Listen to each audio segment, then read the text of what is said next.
When I started doing stand-up, though, it was reluctant because at the time I was a business owner and I was concerned about my image in that business, and I didn't know how to merge the two worlds. I go, how do I do this? How do I merge a vulgar world and the business world, and how do I do it? And the answer was, well, you just do. Just do it. Say what you're gonna say, crack the joke, let that be a part of your deal. And if people have a problem with it, they weren't yours anyway. They're not.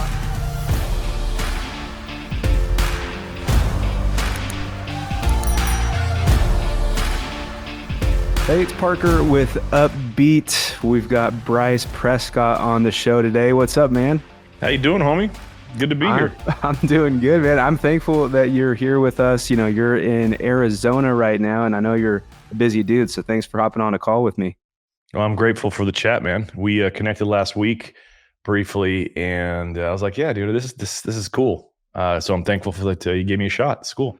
Yeah, and that, you know, just to catch up the listeners, that wasn't like just a call either. Usually those are like 5 minutes, and it's, "Hey, yeah, like you're legit. Let's do an episode." But I feel like it was kind of a mentorship call a little bit too. You know, you shared a lot of really good value with me and probably 15 minutes or something. And so I appreciate the value that you shared. And I know that this episode is going to have that too. I'm glad you received it that way, man. Like being in the business that I am, sometimes I forget not everybody wants my advice. So you were gracious in taking it. And so I'm glad that it was received well. I feel like anyone who has the mindset of like wanting to grow and get better should be pretty open to it because you know, people, I mean, what perception is reality? That's kind of the common phrase now, or a common phrase now. And if you're asking people how they view you or what they, you know, would say about your podcast or something, that's a good source of what maybe other people think too. That's a great sort of juxtaposition between two things, because on one side, you know, we're discussing that perception is reality. And then on the other side, we're discussing like truly what the opinion is and how it's received and the personal experience that somebody might have with your show. And I think that there's a way to bridge those two things. And that's kind of the whole point, you know, is to maximize perception in a way that allows for the reality of it to come in. If that makes any sense. Yeah. Well, and weighing the pros and cons to that, you know, you want to know what others think, but you also don't want to live your life for others. Right. Yeah.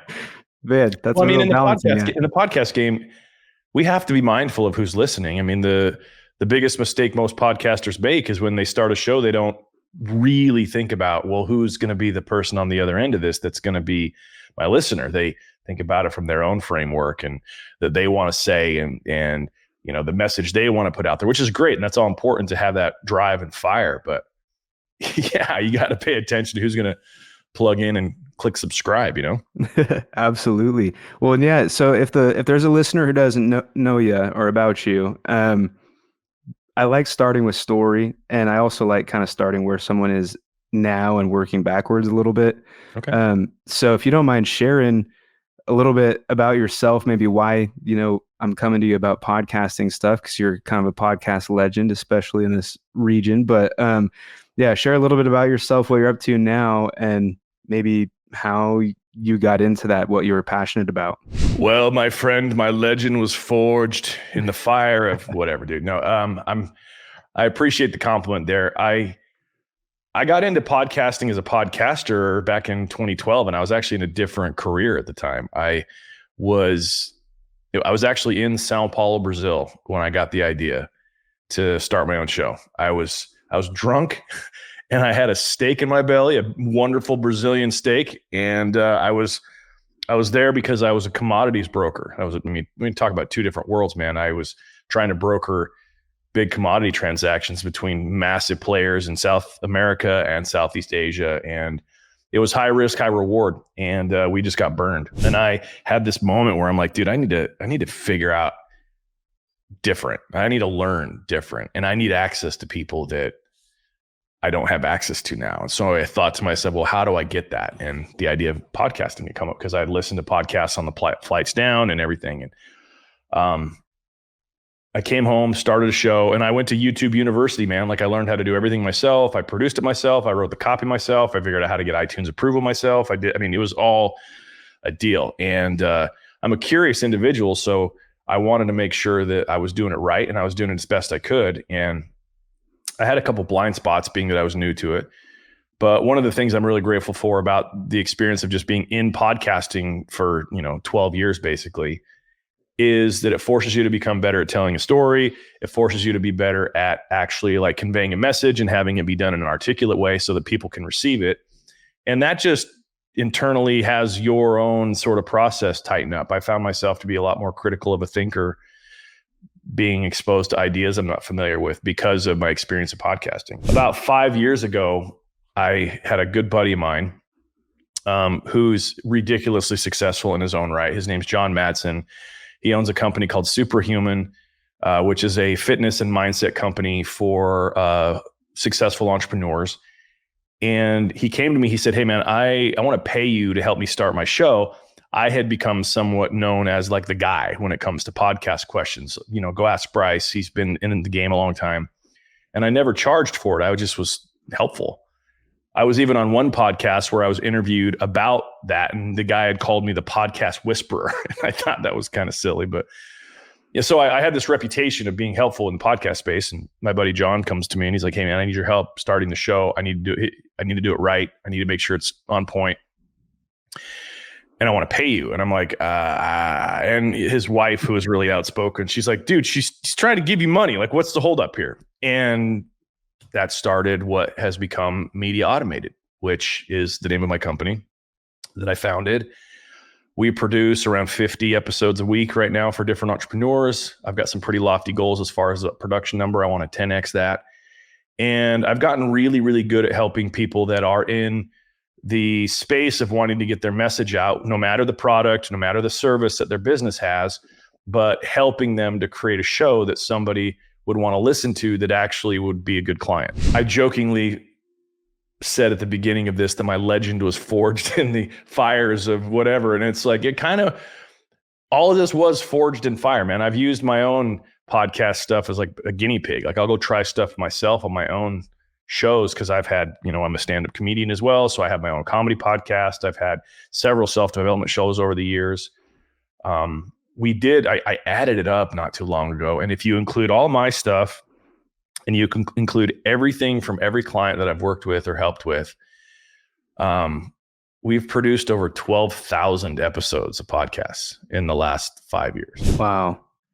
Yeah, dude, that's bananas to me. I was like, how is it? Because that number seemed absurd. I'm like, there's no way it's that many. And I started like, no, it actually is. Well, it's basically like 12,000 hours.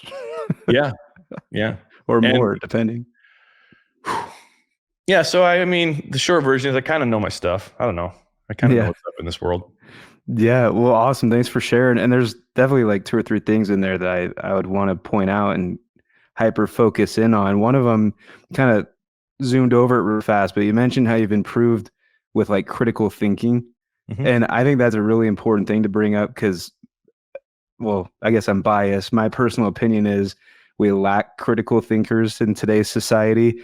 And so podcasting, whether you're a consumer and you're listening to something that's teaching you, or whether you're a producer and you're, really taking steps to build something, you do develop this skill of critical thinking. So I want to ask you, how that's improved over the years and how that's helped you get to where you are right now. So if I understand your question right, how has my critical thinking improved over the years and how has that benefited me with where I'm at now? Okay. Yes. Well, for me, I'll just speak for myself.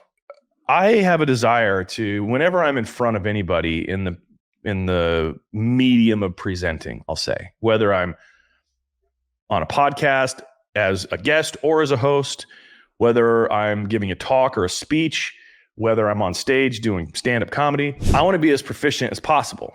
And there is a lot of opportunity to learn what that means. There's no new wheel to reinvent here. If you want to become better at speaking and more coherent at sharing a message, there's a ton of really great resources out there that can teach you things like frameworks and can teach you how to tell a better story and can teach you how to remove filler words from your presentation and all that. And I took that upon myself. And as I started doing that, it became very clear to me that no matter what you're in, there is a construction to the thing that you're doing. Meaning that if you're going to be great at podcasting, for example, there is a construction to that. There is a skill set, a foundational skill set that you build, and then you add things on top of that that make it to where you have this great way of presenting and people care. The critical thinking alone that's required to at least acknowledge that and be willing to compartmentalize that for yourself was something that was one of the first things that I looked. I'm like, okay, so wait, how do I do this better? Not making it to be that, it was about me. It was that this was a learnable skill. And that sort of truth has been a part of everything that I do now, which came from a moment where I had to kind of break things apart and think about it critically. There's nothing that you can't learn. There's everything has a learnable skill. Sure, there's talent, and sometimes the things come easier and whatnot, but you can learn everything and be great at it if you really are willing to do the work and do that. It also helped me being a better critical thinker in the business aspect of podcasting, because it still is somewhat of like a creative endeavor. The people that get into podcasting are more creatives than they're not creatives. And so you have people that want to share, the good vibes. You have people that want to help people. You have, people that want to tell funny stories. There's a bunch of different types of content that podcasters create. And at the core of it, though, is the need to present well. And so I just kind of started breaking that apart. Well, how do you do that? And for the latter part of your question, how that's affected me is that's the basis of my entire business. It's really easy to go out there and find people that'll produce your episode for podcasting, but I have presented myself in the market as somebody that can actually help you increase your brand authority, that can help you to be a better spokesperson for both your product and service, but as well as a host. Like, developing yourself into a powerful podcast host isn't just showing up and doing reps. It's showing up and doing the right kind of reps and having the opportunities to wrangle in a host, a guest that's talking too much, how to change a subject in a smooth way, how to control a conversation so that it doesn't feel like it's being controlled and it feels improvisational. All those are learned skills. And so it's given me an edge in the market. I literally don't know anybody that does what I do in the podcast game. Like, I'm high ticket. You come in with me, I will help you to create the very best possible show that will get your business leads and that will be a authority builder for both you and your business, and do it in a way that's hands off so that all you're having to do is sit in front of the microphone in the camera and I handle everything else, or at least my team and I do. All of that breakdown came from the same sort of mindset, like, well, what are the pieces of this? How do I break it apart so I understand what's really happening here? And that started kind of that first moment where I looked at podcasting as a learnable skill, and with a critical eye was able to figure that out. Love it. Yeah. Thanks so much for sharing that. And there's, I feel like that could be a whole episode just breaking down, critical thinking and the pros and cons, the benefits. One thing that comes to mind for me is just the ability to not be fooled with BS, they're like, I think people kind of inherently have a BS meter, but also the ability to appreciate more other people, what they do. Like, if you're not an expert at that thing, that they went through a lot of phases to get to where they're at that you haven't gone through yet. So it gives you a really good perspective. I love that you have that, both sides of that perspective, because it is true. Like, it allows you to know when somebody's not being forthright and that they're kind of full of it, while at the same time it allows you to know when they are, and to really dive into that and to really extract those nuggets for your listener and for yourself as the person interviewing it. And that just comes from awareness. Critical thinking has a part of it that is awareness. You just have to be able to see everything before you can think about it. Yeah, absolutely. Like discernment, kind of. Right. Yeah. Love that word. So the other thing too that you mentioned earlier was comedy and passion, and making that a part of your business and stuff too, or having different businesses.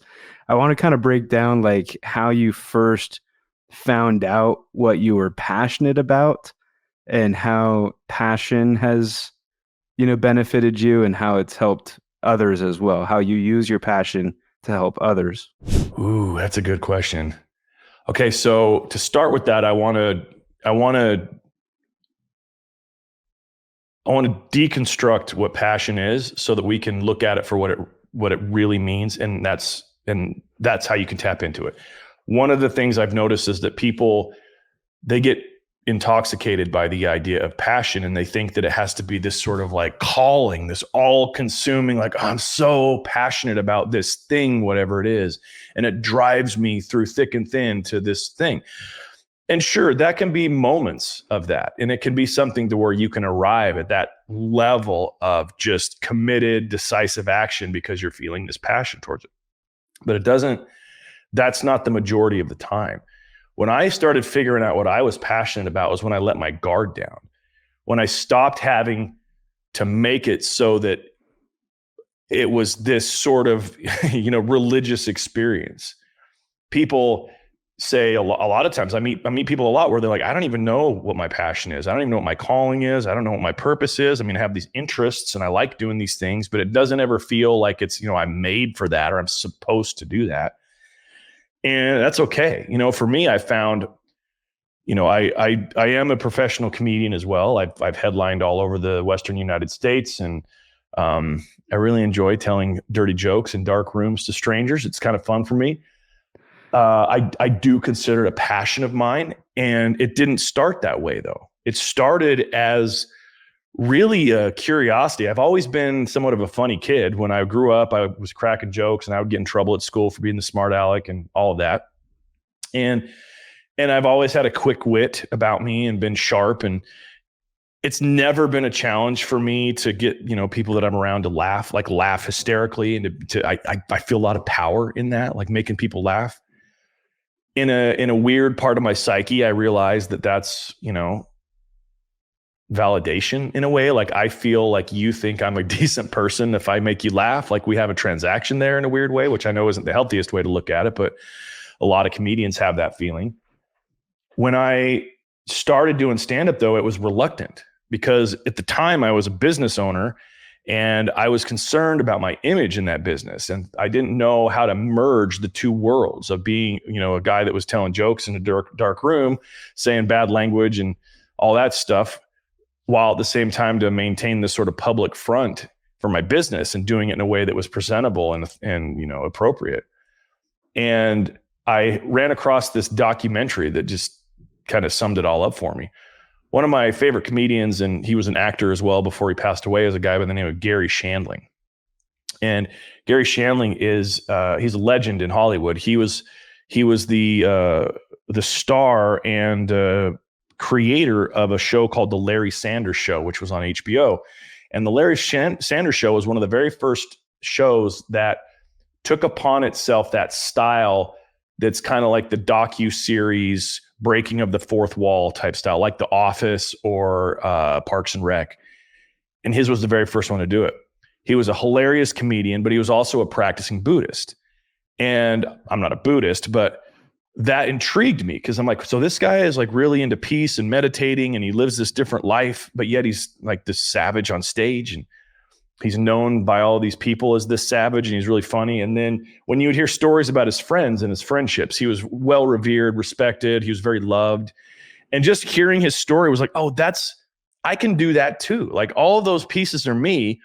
And I went to my coach at the time and I go, how do I do this? How do I merge a vulgar world and the business world? And how do I do it? And the answer was, well, you just do. Just do it. Say what you're going to say, crack the joke, let that be a part of your deal.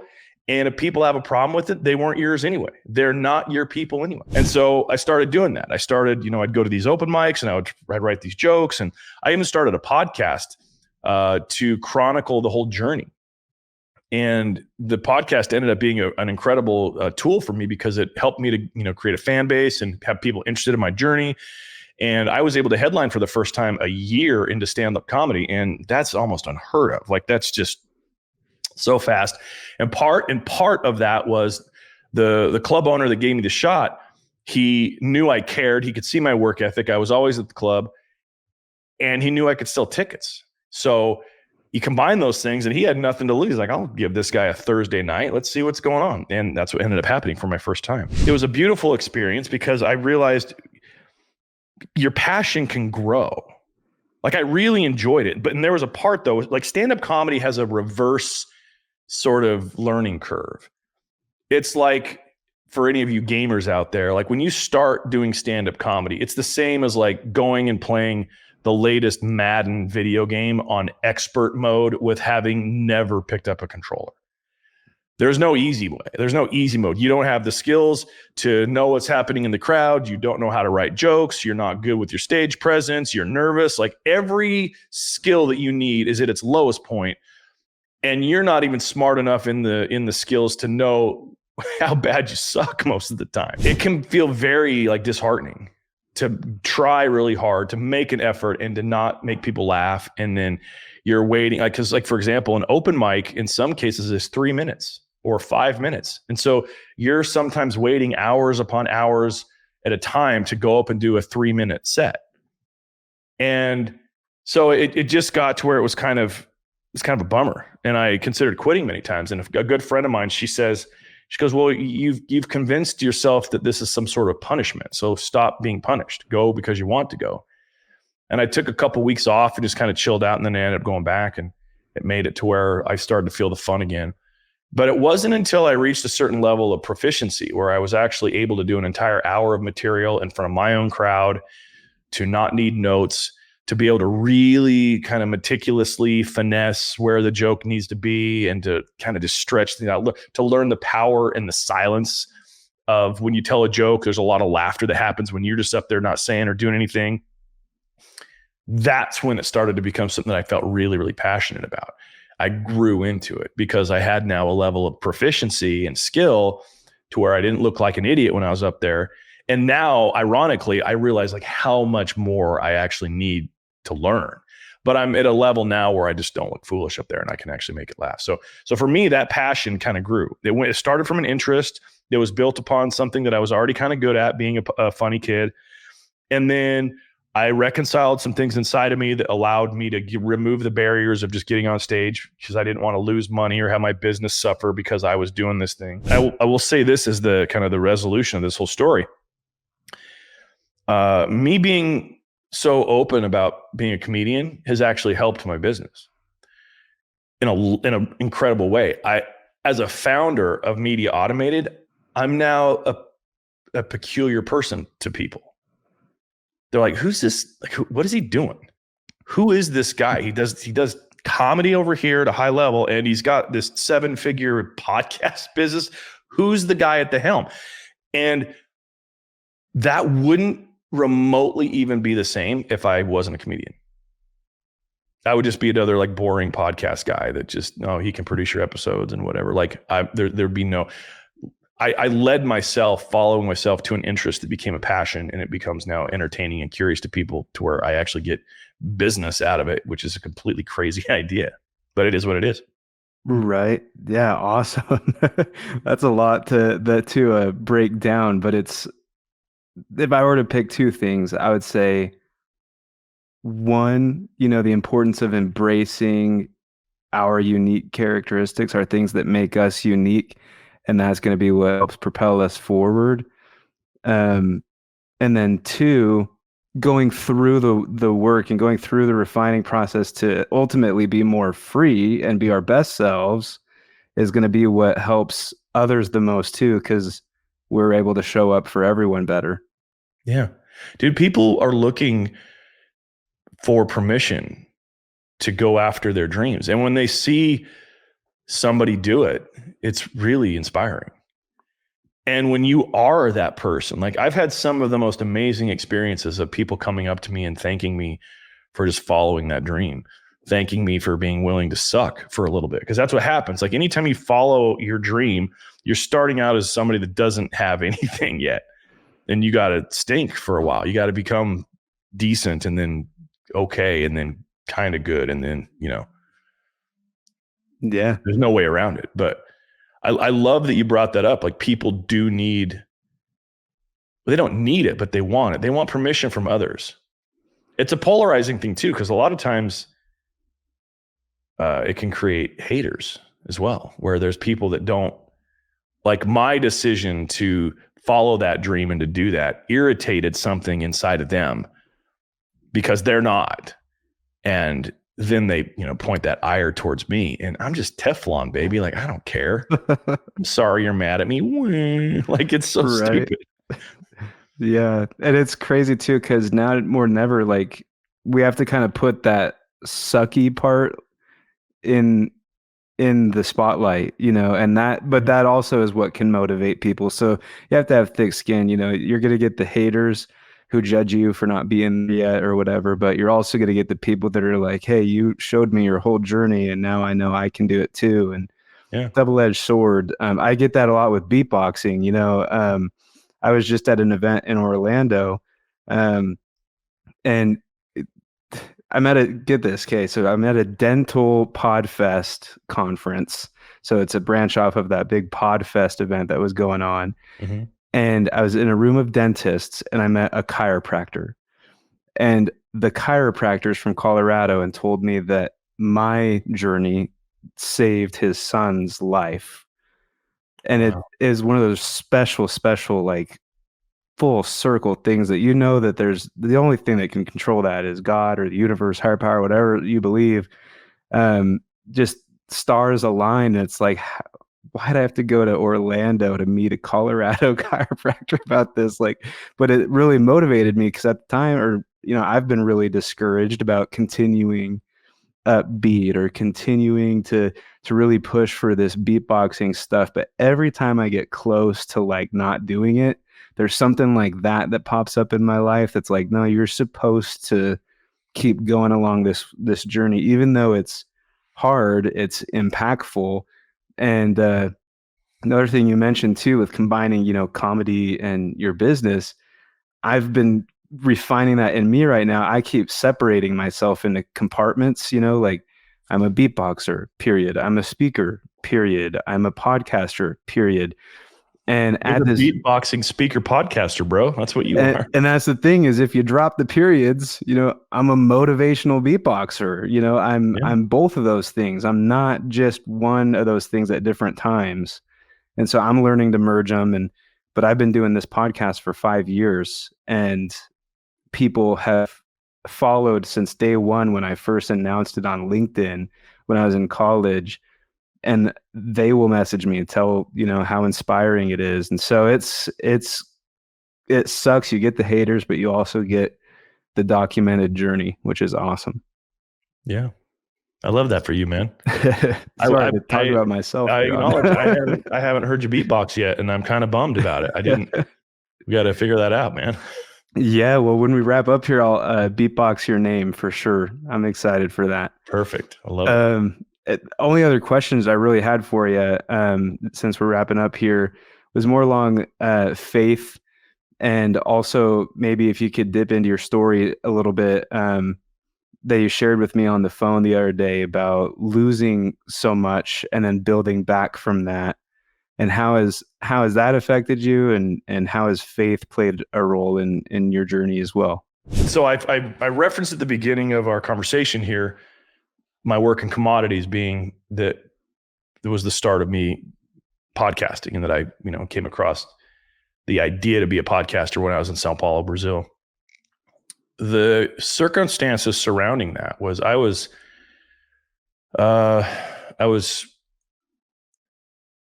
I'd recently been diagnosed with testicular cancer and lymphoma, and which is weird, dude. Like when you realize all of us have a clock on our lives, but it doesn't really feel real until you get older, Like when you're in your 30s, the clock's not real, And that's where I was. I was in my 30s and got this horrible diagnosis, and now I started thinking through all the stuff that was really painful. It was like, what am I going to get to see my daughter's weddings, like things like that.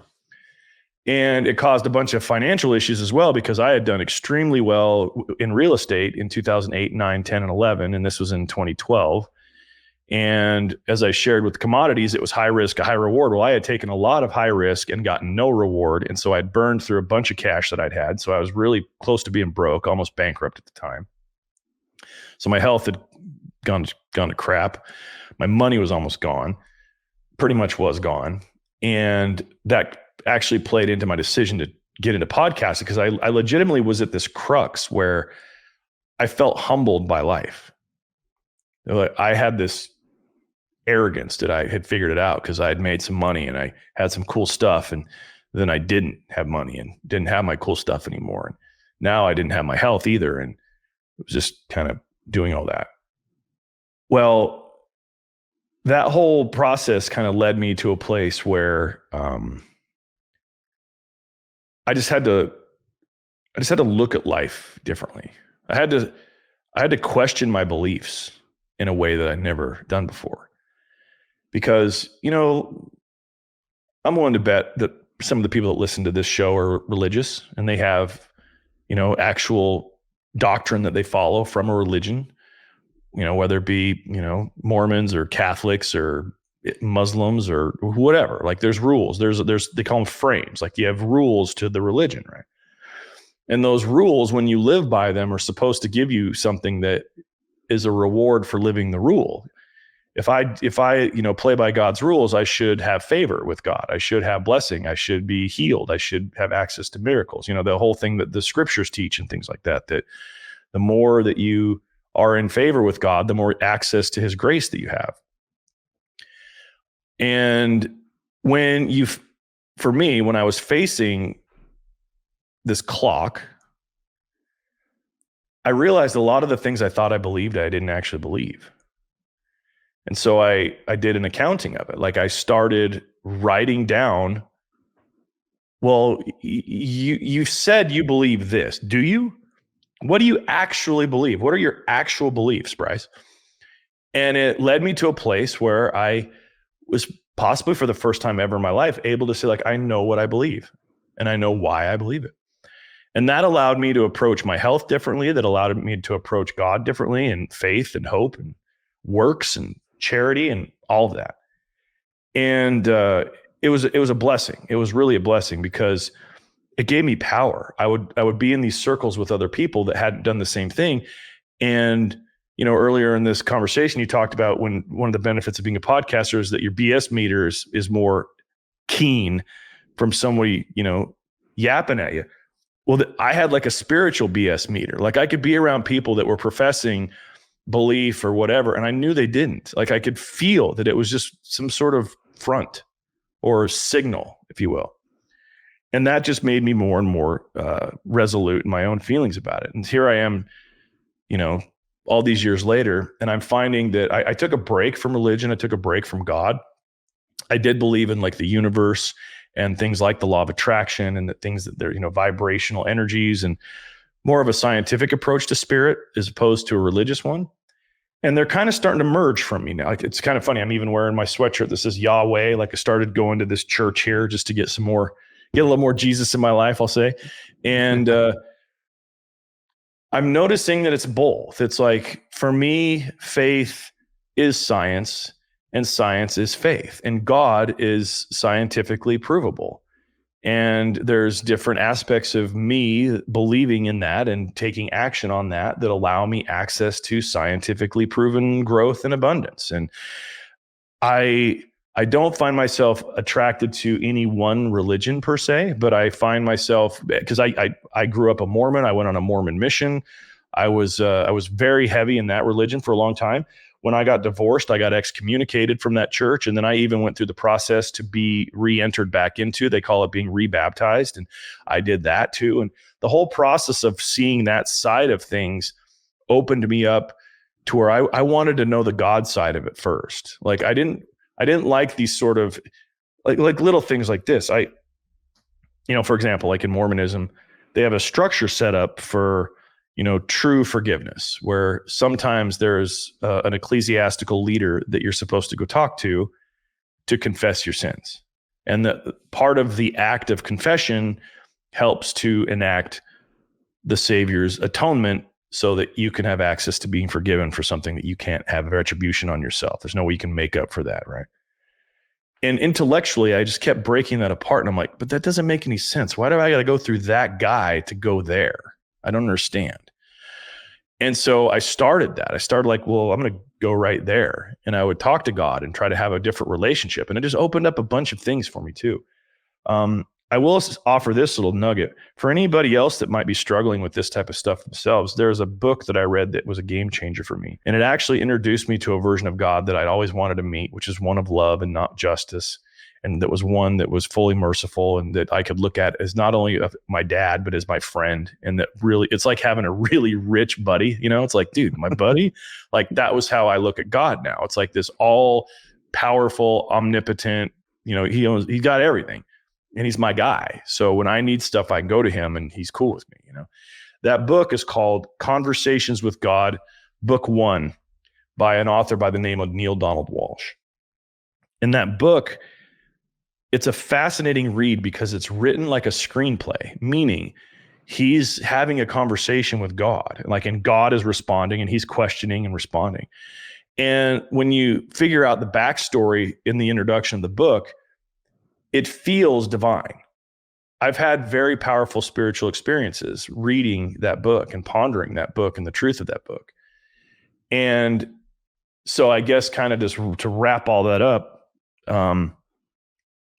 you can't ever lose it all because you can't lose it all. You have access to God's love by merely acknowledging that you have access to it. Like it's the simplest thing. And when you allow yourself to feel it, you allow your heart to open up and to feel true love. Like love is a force, love is an energy. You'll know that. And God is real. I don't have any other sort of quantifiable definition or proof other than that. Just he's real to me. I've had some experiences I can't deny. And that's okay. And so if he's not real to you, that's fine, but he's real to me. And all of that has come through, you know, the catalyst for all those growth, unfortunately, has been pain. Get myself into something where it hurts. And in that pain, I want that to go away. And so like I've shared so many times in this podcast already, like I broke it apart. I'm like, well, what are the pieces of this? Where did it come from? What can I control? And here we are. Here we are. Hey, appreciate you being vulnerable and sharing that. I know it's gonna resonate with people and they're gonna be able to relate to it. So I thank you for that. Gladly, my man. I love the flow of what we've talked about today. I've loved your questions. You've been a really, engaging host. You've allowed me to talk while at the same time been engaging with me and had your own perspectives there. This has been a fun one for me, Parker. So thank you for allowing me on your show. Hey, appreciate it. Yeah. And I know it's a different energy here at the end, but I'm going to do a beatbox for you. Let's roll, buddy. Can't wait.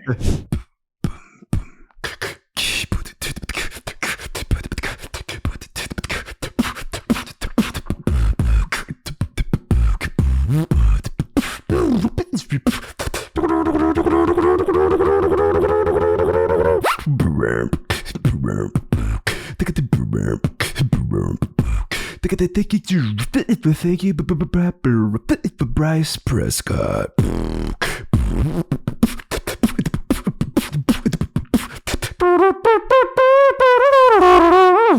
Bryce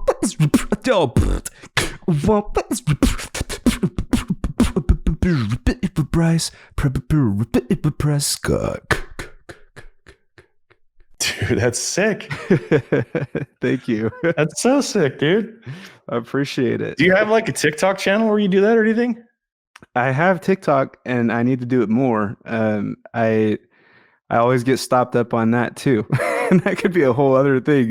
Dude, you could be huge. I watched, like, it reminds me of, there was this guy that I watched. I follow him somewhere. I know on TikTok, but he was one of those guys. Like, he was like that. He just would do these like ridiculous beatbox stuff, deep. Like, how the freak is the sound coming out of a dude like that? It was awesome. And I got the same vibe from you, man. I think you should totally do that. That'd be a great idea. Appreciate it, man. Hey, and thanks so much for being on Upbeat. Dude, for sure, man.